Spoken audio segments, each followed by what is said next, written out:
Enrollment para sa school year 2025-2026 formal nang nagsimula ngayong araw June 4. Naritong report. Sinamahan ni Ginang Melanie ang kanyang bunso upang mag-enroll sa Dagupan City National High School kaninang umaga.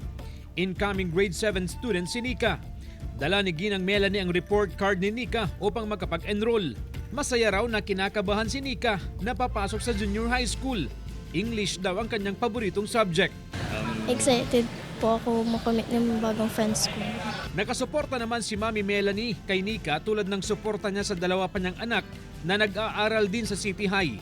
Sana pagpatuloy niya yung pag-aaral niya, galingan din niya. Ngayon ang formal na pagsisimula ng enrollment sa mga pampublikong paaralan na magtatagal hanggang June 13. Pero may mga nagpalista na raw sa grade 8, 9 at 10 bago pa nagsimula ang bakasyon.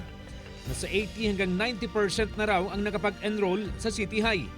Inaasahan ng pamunuan ng paaralan ang nasa mahigit 4,000 na bilang ng estudyante sa junior high school sa susunod na school year. Payo ng pamunuan ng City High sa mga estudyante, i-enjoy pa ang nalalabing araw ng bakasyon bago ihanda ang sarili sa pasukan sa June 16. Sabak ulit sa school year na to and start natin with the hope na madaming mga mapag-aaralan na magagamit nyo sa buhay ninyo para sa future ninyo. Kasama si Jing Dakanay, CJ Torida, One North, Central Luzon.